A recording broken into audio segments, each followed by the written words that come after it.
அந்த வகையில் இப்போ இந்த ஐம்பூதங்களின் அடிப்படையில் இப்போ ஒரு 4 வகுப்பு நடந்தது. அதனுடைய சாராம்சம் என்ன? இப்போ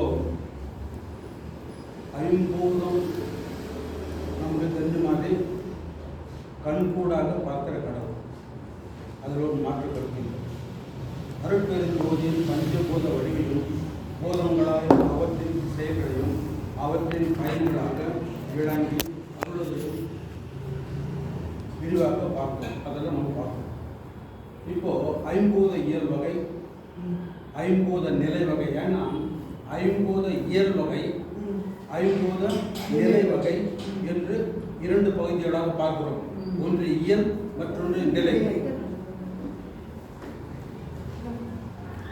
அதாவது விண், காற்று, அனல், உணல், புவி ஐம்பூதங்களும் தோற்ற விரிசலையில் இறங்கும் அதாவது ஐம்பூதங்கள் என்பது நமக்கு தெரியும். அதில் ஏறும் வரிசை, இறங்கும் வரிசை ஒன்னே தான். இப்போ நம்ம ஆகாயத்திலிருந்து கீழே வரும்போது இறங்கும் வரிசை, மண்ணிலிருந்து ஆகாயம் போறோம்னா ஏறும் வரிசை. அவ்வளோ. அப்போ நம்ம மேலத்து பார்க்கணும்னாக்கா ஆகாயம், அடுத்தது காற்று, அடுத்தது நெருப்பு, அடுத்தது நீர், அடுத்தது பூமி அல்லது புவி. இப்படி அது அமைக்கப்படுகிறது. சங்க நூல்களில், அதாவது நாம் இதுவரை 4 வகுப்பில் என்ன பார்த்தோம்ன்றது ஒரு தகவல் இருக்கு. சங்க நூல்களில் பஞ்சபூத, அதாவது மதுரை காஞ்சி நாம் பார்த்தோம். அதாவது வள்ளலார் அகவல் எழுதுவதற்கு முன் இருந்த ஒரு அகவல் 786 வரிகள். இதுதான் பெரிய அகவலாக இருந்தது. ஆனால் வள்ளலார் எழுதிய பின் அது 1596. அது அப்போ முதல் எழுதினாக்கா மதுரை காஞ்சி என்ற புத்தகத்தில் இருக்கு. அதில் ஐம்பூதங்களை பற்றி அவர் எழுதுகிறார். அதே மாதிரி புறநானூரில் ஐம்பூதங்களை பற்றி எழுதப்படுகிறது. அடுத்தது பரிபாடல் ஐம்பூதங்களை பற்றி எழுதப்படுகிறது. அதே மாதிரி சிலப்பதிகாரம், இப்படி எல்லா நூல்களிலும் ஐம்பூதங்களை பற்றி எழுதியிருக்கிறார்கள். அடுத்தது உலகம் பஞ்சபூதங்களால் ஆனது. நமக்கு தெரியும். ஏன்னா நாமும் பஞ்சபூதங்கள் அடிப்படையில் உருவாக்கப்பட்ட மனிதர்கள் தான். பூதங்களும் பொறிப்புதங்களும் அதை பற்றி நம்ம கொஞ்சம் விரிவாக பார்த்தோம். அதாவது பொறிகள் என்றால் என்ன, பூதங்கள் என்றால் என்ன, அதாவது வள்ளுவர் இதை பற்றி எப்படி சொல்லுகிறார், குறள் எக்ஸாம்பிளாக நம்ம பார்த்தோம். அடுத்தது அதில் முக்கியமானதுனாக்கா பஞ்சீகரணம் என்று சொல்லக்கூடிய, அதாவது ஒரு வட்டம் போட்டு நான் சொல்லியிருந்தேன். வட்டம் போட்டு இப்போ உதாரணத்துக்கு மண் எடுத்துக்கிறோம். மண் ஒரு ஐம்பூதம். ஒரு வட்டம் போட்டு பாதி கோடு போட்டோம்னாக்கா இந்த பாதி முழுக்க மண், மற்ற பாதி மற்ற 4 பூதங்கள் அதில் அடங்கி இருக்கின்றன. உதாரணத்துக்கு பாதி மண் வந்துட்ட பிறகு அடுத்தது நீர், நெருப்பு, காற்று, ஆகாயம். இது அப்போ என்னன்னாக்கா காலரைக்கால், காலரைக்கால், காலரைக்கால், காலரைக்கால். இது ஒரு வட்டம் போட்டோம்னாக்கா இதில் பாதி மண் வச்சு நான் காலரைக்கால். அப்போ இது பாதி, மற்ற பாதி பாதி. அப்போ பாதி பாதி 100%. இந்த மாதிரி ஒவ்வொரு ஐம்பூதங்களும் பிரிக்கப்பட்டு எல்லாருக்கும் நம்ம ஒரு வட்டம் போட்டோம்னாக்கா எல்லாவற்றிலும் அரை பங்கு அரை பங்கு அரை பங்கு, மற்ற பகுதிகளில் 4 பாகம் பிரிக்கப்பட்டு எல்லா வகைகளும் இதுக்கு பஞ்சீகரணம் என்று சொல்லப்படுகிறது. இவ்வாறு பஞ்சபூதம் ஒவ்வொன்றிலும் மற்ற 4 கலந்திருப்பது பஞ்சகிரணம் என்பது. அதாவது ஒரு வட்டம் என்று எடுத்துக்கொண்டால், அல்லது ஒரு பொருள் என்று எடுத்துக்கொண்டால், அல்லது ஒரு அணு என்று எடுத்துக்கொண்டால், அந்த அணு பார்க்கும்பொழுது பிளந்து பார்க்கும்போது பாதி முழு பொருளாக இருக்கும், மற்ற பாதி மற்ற 4 பூதங்கள் அதில் அடங்கியதாக இருக்கும். காரணம் என்னன்னா, இப்படித்தான் ஐம்பூதங்கள் ஒன்றோடு கலந்தவாறு இருக்கிறது. இப்போ நமக்கு என்ன சொல்றதுன்னா, இப்போ நீர், மண், நெருப்பு, ஆகாயம் இருக்குது. இப்போ நாம் பார்க்குற இடத்துல எல்லாமே கலந்துருக்குது. ஆனால் நமக்கு தெரியாது, மண் இருக்குது அப்படி செப்பரேட்டான பிக்சர் வச்சுருக்கீங்களா? இல்லை, மண் இருக்கிறது, அதிலே நீர் இருக்கிறது, அதிலே நெருப்பு இருக்கிறது, அதிலே காற்று இருக்கிறது. இவர்கள் அனைத்தும் ஆகாயத்தில் இருக்கின்றன. இப்படி ஒன்றுக்கொன்று பிணைக்கப்பட்டிருக்கிற அந்த பொருள் இருக்கிறது. இதுக்கு கலந்த மயக்கம் என்று தொல்காப்பியர் கூறுகிறார். தொல்காப்பியர் கலந்த மயக்கம். அப்போ கலந்த மயக்கம்னாக்கா அதை எக்காலத்தை விட்டு பிரித்து பார்க்க முடியாத ஒரு நிலை. இப்போ ஃபார் எக்ஸாம்பிள் துவரை, வேற தானியங்கள் இருந்தால் எவ்வளோதான் கலந்தா கூட நம்ம பிரிச்சுக்கலாம். இது துவரப்பருப்பு, இது அவரை அப்படின்னு பிரிச்சுக்கலாம். ஆனால் உதாரணத்துக்கு பாலும் நீரும் கலந்து விட்டால் பிரிக்க முடியாது. தேனும் பாலும் கலந்து, அப்போ பிரிக்க முடியாத நிலையில் இருக்கக்கூடிய அந்த ஒரு தத்துவத்தை கலந்த மயக்கம் என்று தொல்காப்பியர் கூறுகிறோம். அப்போ நாம் கண்கூடாக பார்க்கிற கலந்த மயக்கம் எது என்று பார்க்கும் பொழுது இந்த பஞ்சபூதங்கள் தான். ஆனால் அத்தனை இருக்கிறது நமக்கு தெரியும். ஆனால் பிரித்து பார்க்கக்கூடிய அளவுக்கு நமக்கு தெரியாது. அப்படி அதுவும் இல்லை. ஏன்னா இப்போ மண் கூட பார்க்குறோம். இதே மண்ணிலே நீர் இருக்கிறது, நெருப்பு இருக்கிறது, காற்று இருக்கிறது, எல்லாம் இருக்கிறது. ஆனால் நம்மளால் பிரித்து பார்க்க முடியுமா? முடியாது. இது ஒரு கலந்த மயக்கம். இப்படிப்பட்ட ஒன்றோடு ஒன்று கலந்து இருப்பதை தொல்காப்பியர் கலந்த மயக்கம் என்று சொல்றார். தொல்காப்பியர் அந்த காலத்தில் அப்படி. அப்போ நமக்கு என்ன தோணுதுன்னா, இந்த பஞ்சபூதங்களுடைய தத்துவத்தின் அடிப்படையில் இப்படிப்பட்ட நிறைய செய்திகள் அதில் இருக்கிறது. அதாவது 5 இருக்கிறது, பிரிந்து இருக்கிறது, இருப்பினும் கலந்து இருக்கிறது, பிரிக்க முடியாத நிலையில் இருக்கப்படுது. இப்படி பல தத்துவங்களை கொண்ட அந்த பஞ்சபூதங்களை பற்றி இது பஞ்சபூத இயல் என்று சொல்லப்படுது. அது இயல்னா நேச்சர், இயற்கை. அடுத்து என்ன சொல்றோம்னாக்கா, அகோல் அடிகளுக்கு வருவோம். விண், காற்று, அனல், புனல், புவி ஆகிய 5. இப்போ நாம் விளக்கமாக பார்க்கணும். ஒவ்வொரு அகோலுக்கும் பார்க்கணும். விண்ணினுள் விண்ணாய், விண்ணடு விண்ணாய், அண்ணி நிறைந்த அருட்பெருஞ்சொல். அப்போ விண்ணினுள் விண்ணாய், விண்ணடு விண்ணாய் அப்படின்னு பார்த்தோம். அடுத்த அகோலை பார்த்து விண்ணுறு விண்ணாய், விண்ணிலை விண்ணாய். அப்போ என்னாச்சுன்னாக்கா, விண் உள் என்றும், நடு அல்லது இடை என்றும், அடுத்தது உரு என்றும், நிலை என்றும் 4 பிரிவுகளாக அமைக்கப்பட்டிருக்கிறது. காரணம் என்னன்னா, அகவலில் இருக்கிற அந்த 10 அகவலுக்கு நாம் எப்படி ஈஸியாக புரிஞ்சிக்க முடியுன்றதுக்காக இப்படி உரைநடைகள் பிரித்து காமிக்கிறார். உள் என்று 2 அகவல் இருக்கிறது, உரு என்று 2 அகவல் இருக்கிறது, நிலை என்று 2 அகவல் இருக்கிறது, நடு என்று 2 அகவல் இருக்கிறது. அப்போ நம்ம பார்க்கும்போது விண்ணினுள் விண்ணாய், விண்ணடு விண்ணாய், அண்ணி நிறைந்த அருட்பெருஞ்சோதி. அடுத்து பார்க்கும்போது விண்ணுறு விண்ணாய், விண்நிலை விண்ணாய். அப்போ நமக்கு அது ஒரு நிலை, ஒளி, உள் என்று நமக்கு புரியும். இதை பற்றி நம்ம விளக்கமாக பார்த்தோம்.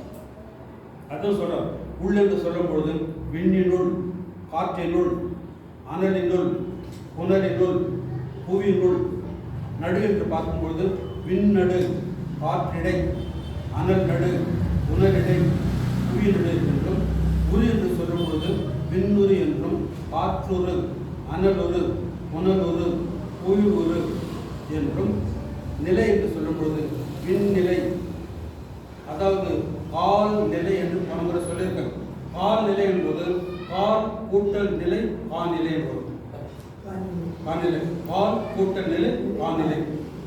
காநிலை என்றும், அனல் நிலை என்றும், புனல் நிலை என்றும், புவி நிலை என்றும், இப்படி நம்ம அகோல் புரிந்து கொள்வதற்காக ஒரு நடிகர் பிரித்து நமக்கு காமிச்சுக்கிறார். அப்போ நமக்கு அந்த அகோல் படிப்போது ஞாபகம் வரணும். இல்லை, இது ஞாபகம் வந்து அகோல் நமக்கு வரணும். இவர்களுக்கு நிறம எடுத்துக்காட்டுகள் பார்த்தோம். அடுத்து விண்ணியல் வகை, அதாவது ஐம்பூத இயல் பார்த்தோம். அடுத்தது அதாவது ஒவ்வொரு பஞ்சபூதங்களுடைய அடிப்படையில் இயல். அப்போ விண்ணியல் வகை, காற்று இயல் வகை, அனல் நிலை வகை, புனல் நிலை வகை, புவி நிலை வகை. முதலில் 5 பஞ்சபூதங்களை பற்றி முழுக்க விளக்குகிறார். அதுக்கு மேல விண்ணை பற்றி இது விண் இயல் என்றும், காற்று இயல் என்றும், அனல் இயல் என்றும், புனல் இயல் என்றும், புவி இயல் என்றும் அவர் பிரித்து காமிக்கிறார். அப்போ நமக்கு என்ன தோணுதுன்னா, இதை நம்ம என்ன பார்க்கணும்னாக்கா, உதாரணத்துக்கு ஒவ்வொரு பஞ்சபூதங்களும் என்ன செயல்பாடு செய்கிறதோ அதை செப்பரவே செய்கின்றன. அதே சமயத்தில் அதனுடைய செயல்பாடு அதிகமாக வேண்டும் என்பதற்காகவோ அல்லது அது அதிகமாக செயல்பட வேண்டும் என்பதற்காகவோ தன்னைத்தானே உயர்த்தி கொள்ளும் தன்மை அந்த பஞ்சபூதத்துக்கு இருக்கிறது. அதை நம்ம பார்த்தோம். இப்போ உதாரணத்துக்கு மண்ணானது தன்னைத்தானே உண்டாக்கி மேன்மேலும் தன்னை அடைவதுடன் தன் மையத்தையும் தன்னை போலவே மண்ணாகவே காட்டி தான் அந்த அத்தனை பொருட்களையும் தானே மீண்டும் கொள்ளுமாறு இயக்கும். அப்போ காற்று இருக்கிறது. காற்று நமக்கு தேவையோடு என்னென்ன பலவிதமாக இப்போ நாமெல்லாம் ஒவ்வொரு ஜீவராசிகள் வாழ்வதற்கு எந்த அளவுக்கு இருக்கணும், இல்லை வேறு இதுகளும் எவ்வளவு இருக்கணும். இப்போ நாம் ஜீவராசி பண்ணுறோம், ஆனால் தாவரங்களுக்கு வகை நமக்கு தெரியாது, இருக்கலாம், நமக்கு தெரியாது. இப்போ மனிதர்கள் என்று பார்க்கும்போது அங்கே ஆக்சிஜன் எவ்வளோ இருக்கணும், நைட்ரஜன் எவ்வளோ இருக்கணும், இது விட்டு அந்த காற்று தன்மை எவ்வளோ இருக்கணும். அப்போது ஒவ்வொரு பொருளுக்கும் எந்த அளவுக்கு இருக்கிறதோ அந்த அளவுக்கு இருக்கக்கூடிய அந்த ஆற்றலை அருட்பெருஞ்சோதி ஆண்டவர் அனைவருக்கும் வழங்கியிருக்கிறார். இது அவர் அங்கே வகுத்திருக்கிறார். அதே சமயத்தில் அதனுடைய ஆற்றல் அதிகமாக தேவைப்படுகிறது அல்லது அதனுடைய வீரியம் அதிகமாக தேவைப்படும்போது வேறு யாரும் எக்ஸ்டர்னல் ஃபோர்ஸை யாரும் வர்றதில்லை, ஆனால் தன்னைத்தானே உருவாக்கி கொள்கிறது. இப்போ கடல் அலை சாதாரணமாக இருக்குது அப்படின்னா அலை வந்து போகுது. ஆனால் ஒரு ஒரு பெரிய அதாவது சுனாமி வந்துச்சுன்னாக்கா அப்போ அதனுடைய ஆற்றல் என்னன்னு தெரியாது. அதாவது ஒரு 30-40 அடி உயரத்துக்கு அது அலைகள் வந்து அப்படியே அடிச்சு, அப்போ அந்த ஆற்றல் வேற யாரும் கொடுக்கறது இல்லை. அந்த போற கிடையாது. தன்னைத்தானே உருவாக்கி கொண்டு அது எதை செயல்பட வேண்டுமோ அதை செயல்படக்கூடிய ஆற்றல் அதுக்கு இருக்கிறது. அப்போ ஒவ்வொரு பஞ்சபூதங்களுக்கும் அந்த தன்மை உண்டு. காற்று அதற்கு தன்மை உண்டு, நீர் அதற்கு தன்மை உண்டு, மண் அதற்கு தன்மை உண்டு. இப்போ மண் கூட எங்கே ஒரு இடத்துல ஒரு பெரிய இது பூகம்பம் வந்துச்சுன்னா நம்மளை கேட்டால் சொல்லுது. ஆனால் அவ்வளோ நம்ம பார்க்குறோம், இவ்வளோ பெரிய ஊராக இருந்துச்சு, எங்கே போச்சுன்னே தெரியலையா, நாட்டு பார்த்தோம், இப்போ இல்லை, தெரியாது, நம்மளை எதிர்பார்க்க முடியாது. ஏன்னா அதனுடைய அந்த மண்ணுடைய மாற்றம் எவ்வளவு செய்ய வேண்டியது அவ்வளவு ஆற்றலும் அது பெற்று அந்த வேலையை முடித்து விடுகிறது. முடிச்சுட்டு சாதாரண நிலைக்கு வந்துகிறது. இப்படி இந்த ஐம்பூதங்களின் தன்மைகள் இப்படி தனக்குத்தானே உருவாக்கிக் கொள்வதும் தனக்குத்தானே சரிசமம் செய்து கொள்வதும் அந்த ஆற்றல் அத்தனைக்கும் உண்டு. இவைகளை வகுத்து கொடுத்திருப்பது அருட்பெருஞ்சோதி ஆண்டவர் என்பது வரைக்கும் போன கிழமையில் 2-3 கிழமையில பார்த்தோம். ஏன்னா ஐம்பூதங்கள் என்பது நாம் இது எப்பவுமே மறக்கக்கூடாது. தண்ணி, அதாவது நாம் இதெல்லாம் பார்த்துருப்போம், சுனாமி பார்த்துருப்போம், சூறாவளி கேட்டிருப்போம், இல்லை மண் வந்து இதை பார்த்துருப்போம். ஆனால் இவ்வளவு பெரிய ஆற்றல் எங்கிருந்து வந்து சிந்திச்சு பார்க்குமா? இல்லை. ஆனால் அந்த ஆற்றல் தனக்குத்தானே உருவாக்கி கொள்ளக்கூடிய நமக்கு தெரியாது. அதை அழகாக குறிப்பாக சொல்கிறாங்க. ஏன்னா அது வந்து பேரிடர் அப்படின்னு சொல்லுவாங்க. அந்த பேரிடர் வந்த காலத்தில் அதற்கு அவ்வளவு எனர்ஜி, அவ்வளவு ஆற்றல் யார் கொடுத்தார்கள்? யாரும் அல்ல, தனக்குத்தானே உருவாக்கி. அப்போ நமக்கு என்ன தோணுதுன்னா, அவ்வளவு பேரிடர் வந்த காலத்தும் அதை உருவாக்கி அதை என்ன செய்ய வேண்டுமோ அதை செய்து அத்தனை போதென்றால் அதனுடைய தன்மை என்ன? யார் கொடுத்தது? யார் அதற்கு உத்தரவிட்டது? யார் பர்மிஷன் கொடுத்தது? யாராவது வந்து இட் இஸ் கிராண்ட் கிடையாது. அப்போ ஏதோ அதுக்குள்ள ஒரு கால கணக்குன்னு ஒன்று இருக்குது. அந்த கணக்குக்கு ஏற்றவாறு அவைகள் செயல்படுகின்றன. அப்போ இறைவனுடைய ஆற்றல் அங்கே இருக்குதுன்னாக்கா அவன் கொடுத்துருப்பான். எஸ் பப்பா உனக்கு ஃபுல் ஃப்ரீடம் கொடுத்துருக்குறான். நீ நல்லது செய், கெட்டது உனக்கு ஃப்ரீடம் கொடுத்துருக்குறான். அந்த மாதிரி அவைகள் தனக்குத்தானே முடிவெடுத்து தனக்குத்தானே செய்யக்கூடிய அந்த ஆற்றல் இருக்கிறது. அப்படின்னு பார்க்கும்போது இதெல்லாம் நம்ம கற்பனைக்கு எண்ணி பார்க்க முடியாத ஆற்றல் இருக்குது. ஸோ இவைகளை பற்றி இதுவரை பல அகவல்களிலே பார்த்தோம். இப்பொழுது நாம் தொடர்ந்து பார்க்கலாம். விண்ணிலை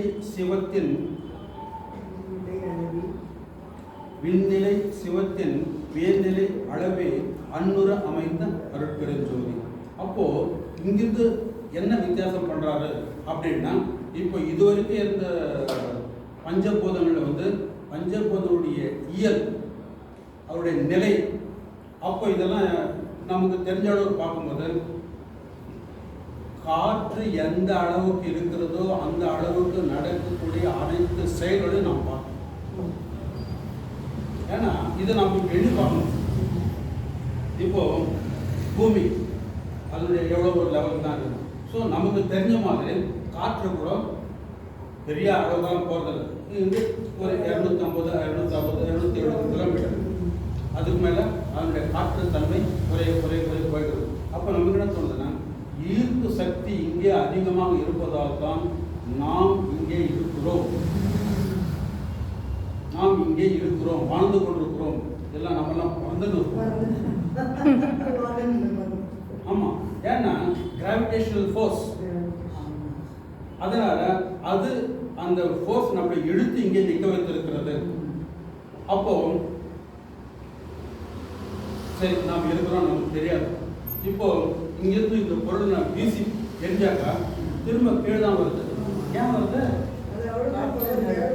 ஏன்னா ஈர்ப்பு சக்தி இவ்வளவுதான் மேலே போட ஈர்ப்பு சக்தி இழுத்துடுது. அப்போ அடுத்த கேள்வி வருது, அப்போ நம்ம சேட்டலைட் ராக்கெட் அனுப்புறோமா இல்லையான்னு திரும்பி வரல. அப்போ பியாண்ட் த லெவல் லிமிட்டுக்கு போகிறதுனாக்கா அதுக்கு என்ன எக்ஸ்ட்ரா ஃபோர்ஸ் கொடுத்துருக்குறோம், எக்ஸ்ட்ரா என்ன இருக்குது. கரெக்டு. இப்போ நான் இது வந்து என்னுடைய ஃபோர்ஸை இல்லை ஒரு இது வச்சு நான் ஒரு நாள் இப்போ நான் போட்டால் ஒரு 10 அடி மேலே போவோம், இல்லை இன்னொருத்தர் போட்டால் 20 அடி மேலே போவோம். ஒருத்தர் ஏதாவது எக்ஸ்டர்னல் எக்யூப்மெண்ட் வச்சு போட்டாங்கன்னாக்கா ஒன்று 1/2 கிலோமீட்டர் மேலே போவோம். சரிதானே? இன்னொருத்தர் ஃபோர்ஸாக போட்டால் ஒன்று 1 கிலோமீட்டர் போய் திரும்ப வந்துடும் வரும்.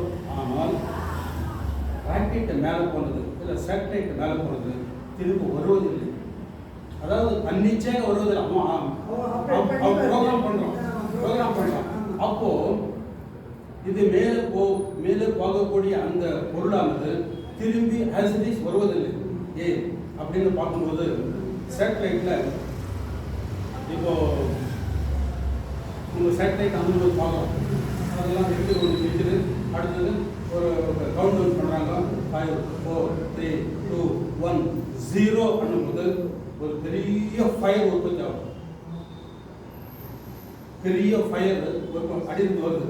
அந்த ஃபயர் அது வந்து ப்ரொப்பலண்ட்னு பேர். ஏன்னா அது நாங்கள் பண்ணாங்க, அதனால எனக்கு இந்த டீட்டெயில்ஸ் இருக்கு. அப்போ ப்ரொப்பலண்ட் இது வந்து 2 டன் இருக்கும். 2000 kg அந்த இதில் டியூப் மாதிரி இருக்கும். அதோட நிரப்பி அதெல்லாம் வச்சிருக்கோம். அப்போ இது வந்து 2 to 3 மினிட்ஸில் பர்ன் ஆகுது. 2 டன். அப்போ அதனுடைய வேகம் எவ்வளோன்னாக்கா 40,000 கிலோமீட்டர்ஸ் பர் ஹவர் சம்திங். அவ்வளோ வேகமாக போகும்போது தான் அந்த, ஏன்னா அவ்வளோ ஸ்பீடில் அந்த வேகம் போகும்போது தான் அது வந்து நம்ம என்ன சொல்கிறோம்னாக்கா எஸ்கேப் வெலாசிட்டி, அதிலிருந்து தப்பித்து போகக்கூடிய அந்த ஆற்றல், அந்த வேகம் தான். அப்போது திரும்ப வராது. ஏன்னா எஸ்கேப் வெலாசிட்டி அது அந்த வெலாசிட்டி உடையது, அதையும் தாண்டி போகக்கூடிய ஆற்றல் இருக்குது. அப்போது அது என்னன்னாக்கா அந்த ஈர்ப்பு சக்தியிலிருந்து மாறி மேலே போயிடுச்சு. அடுத்து திரும்ப வராது. இப்போ சேட்டலைட் நம்ம மேலே அனுப்புகிறோம், எத்தனையோ பேர் 100 கணக்கில் இருக்குது. அது வந்து ஒரு 5 ஆண்டு 10 ஆண்டு 20 ஆண்டு ஓடுறது ஒரு டைம் இருக்குது. ஆன உடனே அது செயல் எழுது அங்கே தான் இருக்கிறது, கீழே எதுவும் வராது. அது என்ன சொல்றோம்னாக்கா டெபிரிஸ், அதாவது ஆஸ்ட்ரல் டெபிரிஸ் என்ன சொல்லுவாங்க, துகள்கள், தூள்கள். அப்போ அது அங்கிருந்து செயல் எழுந்து உடனே ஈர்ப்பு சக்தி இல்லாததால் அங்கே ஒரு லேடிஸ் போயிட்டு வந்துட்டாங்க. அது ராக்கெட்ல போறது நீங்க அனுப்புறீங்க இல்லையா, இப்போ ராக்கெட் அனுப்புறாங்க இல்லையா, போய் 5 வருஷம் 10 வருஷம் வேலை செஞ்சு அப்போ அது பேட்டரி லைஃப், அது செல்ஃப் லைஃப்னு ஒன்று இருக்குது. அது போயிட்ட பிறகு அது செயல் எழுந்து அங்கேயே காற்றுல அப்படியே பேய் மாதிரி சுற்றி பேய் மாதிரி. ஏன்னா அங்கிருந்து ஈர்ப்பு சக்தி இல்லாததால் அதை இழுத்துற சக்தி கிடையாது. அங்க வந்து நம்ம மாதிரி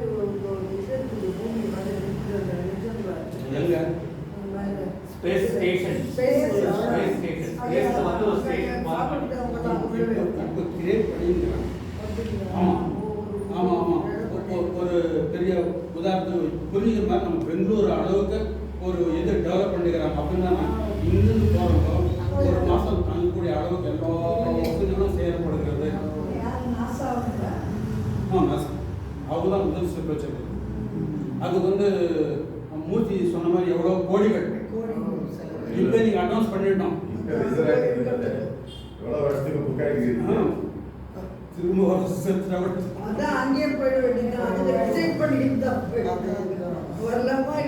அப்படின்னா இது போய் தங்கி 8 நாள் 10 நாள் சாப்பிட எல்லா உணவுப் பொருள் மண்ணு மசியனும் அத்தனை கொடுத்து உங்களை திருப்பி கொண்டாந்து சேஃபாக சேர்க்கறதுக்கு உங்களோட கோடிகள். அப்போ மேலே காற்று இல்லாததால் அந்த செயலெழுந்த சேட்டலைட் வாலிட்டிஸ் இதெல்லாம் அங்கேயே சுற்றி கொடுத்தாரு. அப்போ என்ன சொல்கிறேன்னாக்கா மற்ற சேட்டலைட்கள் சுற்றும் பொழுது இவைகள் இடைஞ்சலாக இருக்கிறது. இப்போ உதாரணத்துக்கு ஒரு 1000 ராக்கெட் விட்டோம், அதில் இப்போ 100 ராக்கெட் அவுட்டுன்னு வச்சுக்காங்க, எல்லாரும் விட்டுருந்துக்கிறாங்க, அவங்க தேவை கட்டுங்கிறாங்க. அது இது சுற்றி வரும்பொழுது இது இடைஞ்சலாக. அப்போ என்ன பண்ணுறாங்கனாக்கா அந்தந்த இது தெரிஞ்சுக்கின்னு அவ்வளோ வயதுக்கு ஏற்ற மாற்றுறாங்க. அதாவது இது வந்து எந்த ஆர்பிட்லேருந்து சுற்றணும். அடுத்தது இது வந்து ரவுண்டாக சுற்றுறது இல்லை, it is in elliptical shape. ஆமாம் ஓவர் அந்த எலிப்டிக்கல் ஷேப் கூட not in horizontal, it's inclined. இப்படி இல்லை, இப்படி இருக்கும், இல்லை இப்படி இருக்கும். அவவும் பார்த்து எங்கே தொந்தரவு அதை அவங்க பிளான் பண்ணி ப்ரோக்ராம் பண்ணி அந்த அளவுக்கு அங்கே நிலைநிறுத்தப்படுகிறது. இப்படி இன்க்ளைன் பண்ணாக்கா அந்த இன்க்ளைன் இப்படி இதே இன்க்ளைன்ல சுற்றிடும். கடலெல்லாம் குட்டி தொட்டி பண்ணிட்டான், எல்லாம் டபி சங்கு போட்டுட்டான். இப்போ இன்னொரு அங்கேயும் போயிட்டு அங்கே போய் தொட்டி போட்டு இங்கே பண்ணுது. அதாவது நாம பார்க்கல, அடுத்த தலைமுறை இன்னொரு 10 ஆண்டு 20 ஆண்டு நம்ம கூட சாதாரண போய் வருவாங்க. இது வேற ஊருக்கு போய் வர மாதிரி. ஆமாம், ஒரு டிராவல் அந்த மாதிரி. அந்த நிலை அறிவியல் வந்து அந்த நிலைக்கு வளர்ந்துருக்கு. அதெல்லாம் வந்து ஆனால் ஸ்பேஸ் ட்ராவல் பண்ண முடியும். பூமிக்கு தொடர்பு போட்டு அந்த பக்கம் வர முடியுமா? கண்டிப்பாக முடியாது. அந்த பக்கம் உள்ள போக வேண்டியது. ஆனால் ரீசன்ட் ஏற்பட்டேன் 1000 கிலோமீட்டர் டெப்த்து போனால் என்ன நடக்குது அப்படின்னு ஏதோ முயற்சி பண்ணி இருக்கணும். அதே கை பொண்ணுக்கிட்ட நம்ம 1000 கிலோமீட்டர் அது போக முடியாது. Not possible. இல்லை முயற்சி. ஆனால் ஒன்று இன்னைக்கு முயற்சினா 10 ஆண்டு நம்ம நினைக்கிற மாதிரி நேராக ஒரு ட்ரில் போட முடியாது. அதற்கு தேவையான அசையும் செய்து அப்படியே இப்போ நமக்கு தெரிஞ்ச மலைகளை துளைத்து அதன் உள்ளே ஒரு வண்டி போகணும் எதிர்பார்த்தோமா? இப்போ ஆனா அந்த டனல் போறதுக்கு ஆமா டனல் எப்படி அப்படி கொத்தி போட்டாங்களா? இல்ல, அது வந்து எப்படி நம்ம ட்ரப்பானிங் டூல் இருக்கு, அது வந்து முன்னாடியே வந்து ஆல்ரெடி சுரங்க பாதைங்கிறது வந்து இருந்தது. ஸோ இது வந்து டெக்னிக்கலாக இது பண்ணி எப்படி ஃபாஸ்ட்டாக பண்ணாலும் ட்ரெயினை இருக்கிற இடம் மலை வச்சுக்கலாம்.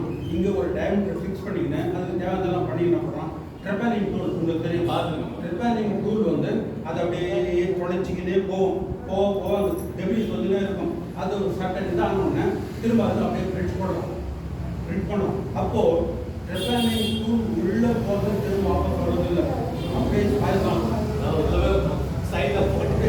அப்போது இந்த ரவுண்ட் போயினே இருந்து தேவையான எல்லாம் பில்ட் பண்ணி அப்படியே எவ்வளோ 1 கிலோமீட்டர் அவ்வளோ தூரத்துக்கு பண்ணி போகிறோம். அந்த மாதிரி தான் எல்லா ரோட்டுக்கு ட்ரெப்பானிங் போட்டு பண்ணியிருக்கோம். இது வந்து பெட்ரோல் அதே தான். ஏன்னா ஏன் சொல்கிறேன்னாக்கா நம்ம இதில் தான் வந்து வெளியே எடுத்துறாங்க. இது டிபிஎம் வந்து இங்கே எண்டு பறந்தா பரவாயில்ல, இந்த பக்கம் அவுட், அந்த பக்கம் அவுட் எடுக்கலாம். அந்த சி தேர் அந்த இன்சைட் சமயத்தில் ஆனால் ஒன்று இப்போ அதுக்கு என்ன பண்ணனாக்கா அந்த ட்ரெப்பானிங் டூல் பண்ணும்போது அதுக்கு இருக்கிற டெபிலிஸ் அதுவே பின்னால் வர அளவுக்கு எப்படி கேவர் மிஷினில் கேவர் அடிச்சுட்டு போய் கொடுத்து அந்த மாதிரி இருக்கா. ஸோ அது வளர்ந்துருக்குது. ஆனால் என்ன சொல்கிறேன்னா ட்ரெப்பானிங் பண்ணோன்றது இவங்க இப்படி ஒரு கொலை போட்டு போகலான்னு முடிவு பண்ணது 25 வருஷத்துக்கு முன்னே. இன்னைக்கு இட் இஸ் எக்ஸிக்யூட்டட். 1000 கிலோமீட்டர் இன்னைக்கு டிசைன் பண்ணால் இன்னொரு 50 வருஷத்தில் நிற்காங்க. So possible. ஸோ அப்போ நமக்கு என்ன தோணுதுன்னா காற்று இருக்கும் வரை தான் ஈர்ப்பு சக்தி இருக்கிறது. காற்று அது மேலே போக காற்று இல்லை என்றால் அதற்கு மேலே போனது திரும்ப வராது. அந்த பேசுறது தான் இங்கிருந்து போகிற சேட்டலைட் அங்கே போகணும், திரும்ப வரதில்லை. அப்போது எல்லாம் முடிஞ்ச உடனே அவங்க ஒரு 10 நாள் 20 நாள் 1 மாதம் இல்லை சேட்டலைட் வந்து ஒரு 5 வருஷம் ஆன உடனே இல்லை ஆர்டர் போகிறது வந்து ரிட்டர்ன் வருது. பேசஞ்சர் போகிறாங்க இல்லையா, அதாவது for checking purpose testing purpose அதான் வரதில்லை. இங்கேருந்து 4 பேர் போய் ஏதோ போய் வராங்கனாக்கா அவங்க வரணுன்னாக்கா சர்டன் டெப்த் ஆன உடனே அங்கேருந்து அவங்களுக்கு எக்ஸ்ட்ரா ஃபோர்ஸ் கொடுத்து அது கூட பில்டிங் இந்த நிலை வந்த உடனே அந்த ஃபோர்ஸில் இறங்குறோம். ஏன்னா அது வந்து கொஞ்சம் ஆனோடனே அது ஸ்லோவர். ஏன்னா இது வந்து ஒரு அன்றைக்கி சொன்னீங்க இல்லை அதாவது ஏதோ மூடி மறைக்கூடாது ஓட்டை. என்ன ஓட்டை? அந்த மாதிரி ஒரு லேயர் இருக்கிறாங்க. அந்த மாதிரி அது உடைத்து வந்தாங்கன்னா அது மேலே வந்துடும். ஸோ அதெல்லாம் வந்து ஹைலி கேல்குலேட்டட் நடக்குது. அப்போது நாம் எதை நினைக்கிறோமோ அதை செய்யக்கூடிய ஆற்றல் இன்னைக்கு அறிவியல் வளர்ந்துருக்கிறது போயிருக்கு. அப்போது இத்தனைக்கும் உறுதுணையாக செயல்பட்டு கொண்டிருப்பது பஞ்சபூதங்கள். ஏன்னா அவங்க இன்னைக்கு கேல்குலேட் பண்ணி எல்லாம் பண்ணுறான். இன்னைக்கு அந்த காற்று இல்லைன்னா இவ்வளோ தேவையில்லை, இந்த மண் இல்லைன்னா இவ்வளோ வேலை கிடையாது, நீர் நெருப்பு காற்று கூட. ஸோ அப்போது இவங்க எதை செய்தாலுமே இந்த பஞ்சபூதங்கள் அடிப்படையெல்லாம் உருவாக்கப்படுகிறது, அழிக்கப்படுகிறது, எல்லாமே நடக்கும். அப்போது இந்த பஞ்சபூத இயல் 5 பூதங்கள், அடுத்தது விண்ணியல், காற்றியல், அனல் இயல், புனல் இயல், புவியியல். இந்த இயலை பற்றி அதாவது நேச்சர் இயற்கை பற்றி நாம் பார்க்கணும். இப்போ அடுத்து என்ன பார்க்கணும்னாக்கா 5 பூத நிலை, அது 5 பூத இயல், இது 5 பூத நிலை. 5 பூத நிலையில் இதே மாதிரி விண்நிலை, வடிநிலை, நெருப்பது நிலை, நீரது நிலை, புவி நிலை. முதல்ல பார்த்தது இயல், இது நிலை. இப்போ அந்த நிலையை பற்றி நாம் பார்க்கணும்.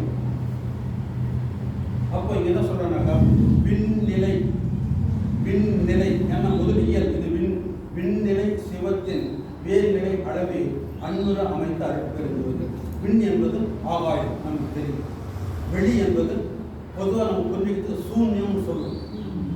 வெளி என்றால் சூன்யம். அந்த வெளியில் நிறைய டெஃபினேஷன் இருக்குது.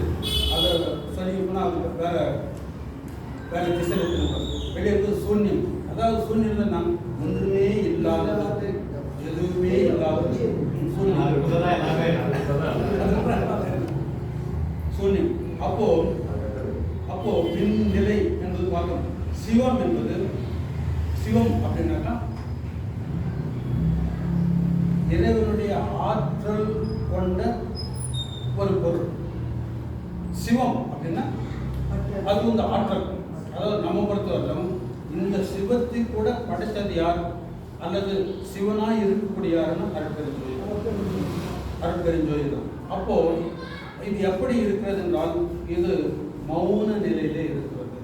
நிலை நிலை அப்போ மௌனம் அப்படின்னு சிவம். அது சிவம் என்று சொல்லும்பொழுது இது வந்து மௌன நிலையில் இருப்பதாக. ஏன்னா ஏதாவது சிவன் வந்து யாரும் பேசுகிறாங்களா? ஹாய் நான் கிடையாது. மௌன நிலை, மௌன நிலை.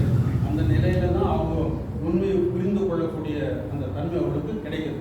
ஏன்னா அனைத்தையும் துறந்து மௌனமாக இருக்கும் போதுதான் அந்த உயர்ந்த நிலையை அவனால் அடைய முடியும், அதை புரிந்து கொள்ள முடியும். இங்கே வந்து லப லப லப பேசினாங்கலாம் கேட்டா மௌன நிலை. அப்போ சிவம் வந்து மௌன நிலை, மௌனம். ஆகாயத்தின் நிலையை மௌனத்தின் பரவிய நிலையாக அமைத்து இவை இரண்டும் நெருக்கமாக உள்ளவாறு அமைத்த அருட்பெருஞ்சோதி இப்படின்னு விளக்கம் கொடுக்குறாரு. ஆனால் நமக்கு புரியலன்னு நினைக்கிறேன். புரியுது?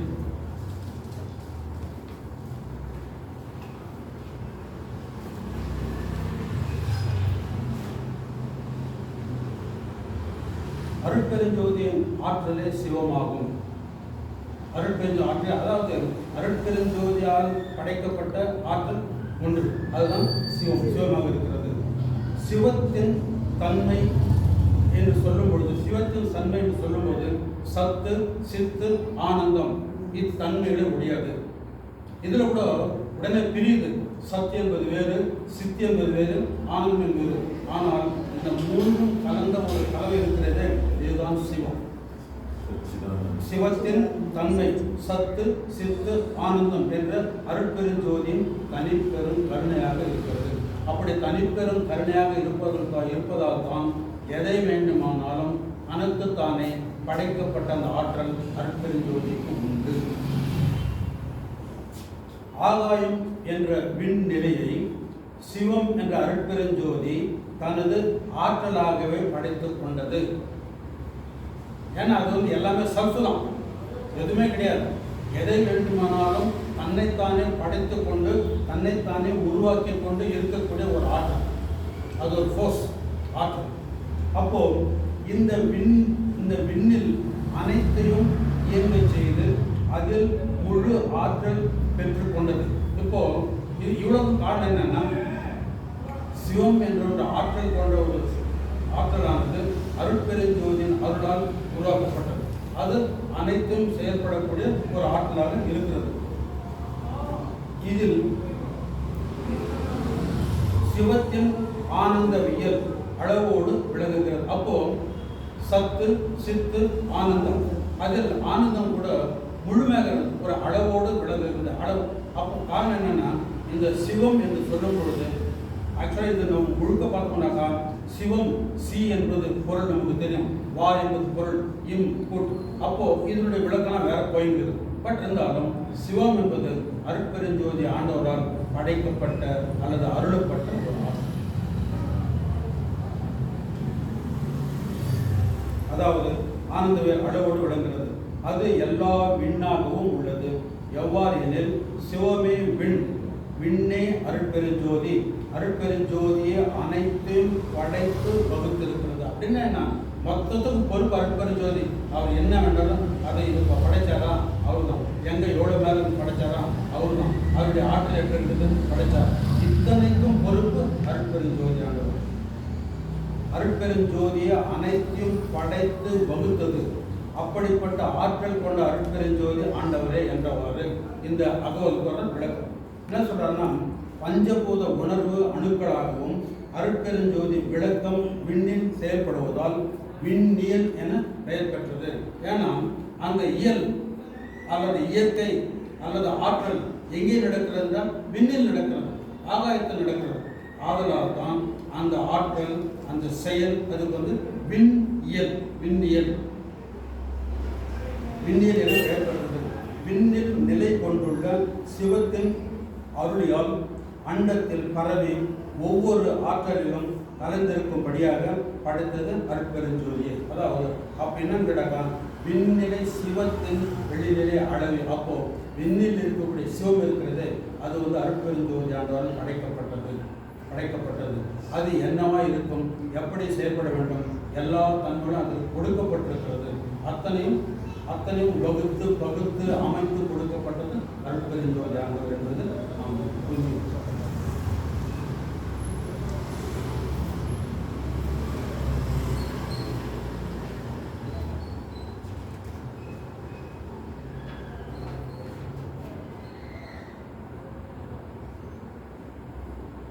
விண்பூதம் சிவநிலை வரை அளாவி உருமாறு அருட்பெருஞ்சோதி. இவ்வளோ நேரம் நம்ம என்ன பேசணுமோ இது, அதாவது விண்பூதம் சிவநிலை. விண்பூதம் என்பது சிவநிலை பெற்று ஆற்றல் செய்யக்கூடிய அதை பகுத்து கொடுத்தது அருட்பெருஞ்சோதி. அப்போ இதில் எது நடந்தாலும் அதற்கு பொறுப்பு அருட்பெருஞ்சோதி தான். அவர் எது வேண்டாலும் படைக்கப்படுகிறார், ஆற்றல் கொடுக்கப்படுகிறது, செயல்படுகிறது, அத்தனையும். அப்போ நம்ம என்ன தோணுதுன்னாக்கா, இப்போ நாம் என்ன புரிஞ்சுக்கணும்னா, முக்கியமாக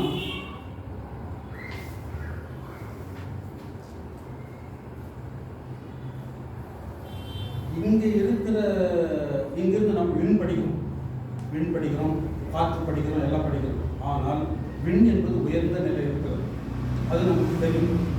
இப்போ அடுத்து, அதாவது விண்ணிலிருந்து பெறப்பட்டது காற்று,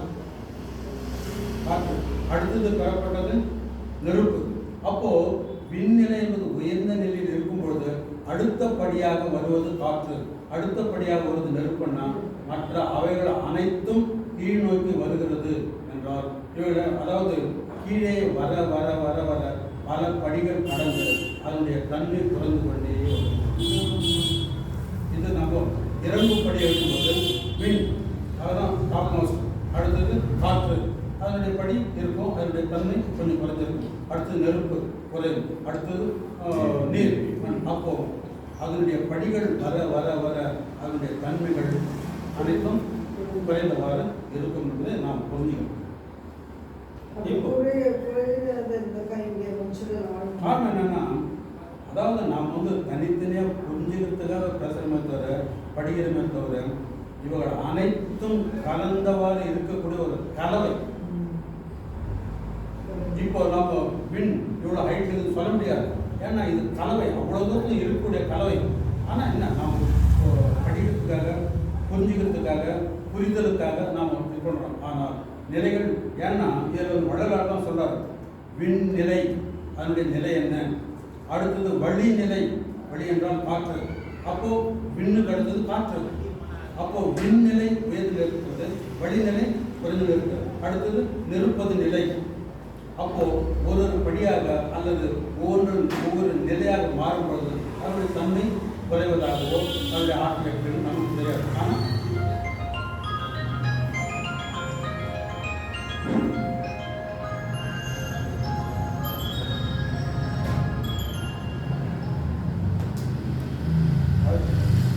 வணக்கம், சொல்லுங்க.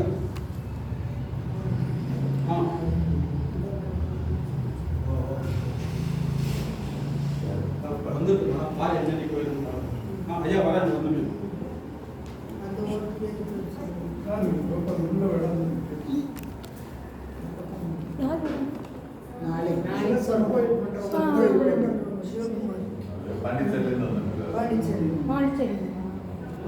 முன்னொருத்தர் வந்து சார் அருணாச்சலம் ஆமாம், அவர் தான் ஃபஸ்ட்டு வந்து மருத்துவர் தான் சொல்வார். பாண்டிச்சேரிலாம் ரொம்ப எனக்கு அது எல்லாருமே அங்கே இருக்காங்க. அங்கே வந்து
நிறைய பேருக்கு அவர்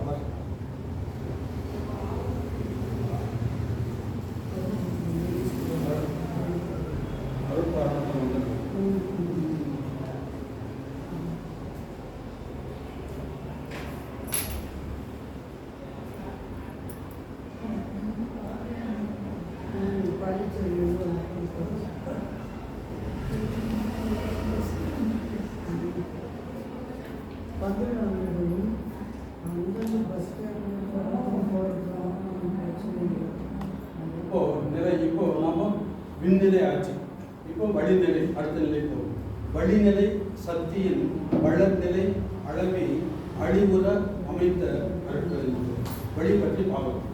இப்போ இந்த வழின்னு பார்க்கும்போது காற்று காற்று இப்போ இப்போ நாம் என்ன புரிஞ்சுக்கணும்னாக்கா விண் என்பது சிவநிலை வரை இயக்கம், சிவநிலை வரை அந்த இயக்கம் இருக்கு. அப்போ காற்று அதாவது வழி என்பது சுத்த நிலை வரை இயங்கும் கீழ். அடுத்து அதுக்கப்புறம் கீழ் அந்தந்த நிலைக்கு அது இயங்கும் செயல்படுகிறது அப்படின்னு நமக்கு புரியுது. இப்போ விண் அதான் உயர்நிலை, அது அந்த அளவுக்கு அது செயல்படுகிறது. அடுத்த கட்டம் வந்து அது அந்த அளவுக்கு செயல்படுகிறது, அதுவரை இயங்குகிறது அப்படின்னு. ஆமா, எல்லாருக்கும் ஒரு எல்லை இருக்கு. சத்து என்கிற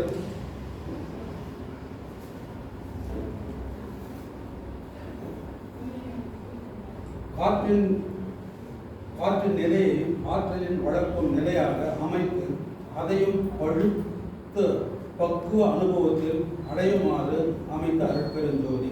இது வந்து ஒரு பாடல் கொடுக்கிறார். முன்வரியில் விண்ணின் நிலை சிவத்தின் நிலை எனப்பட்டது. சிவம் பாதி சக்தி பாதி விண்ணிலை வெளி, அதில் காற்று விண்நிலை சிவத்தின் நிலை வழிநிலை சக்தியின் நிலை. இப்படி பாடல்கள் இருக்குது.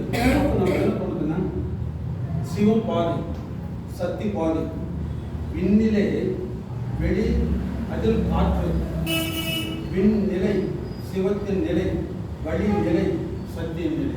அப்போ விண்நிலை என்பது சிவத்தின் நிலை, சத்து சிவத்தின் நிலை.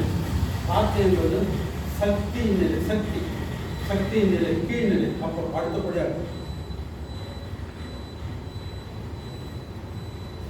அப்போ நமக்கு இது புரிஞ்சுக்கணும்னாக்கா இப்படி படிகள் வரும்பொழுது இது எப்படி செயல்படுகிறது அப்படின்னா இது நம்ம இது படிச்சோம்னா கொஞ்சம் நமக்கு விளக்கமாக தெரியும்.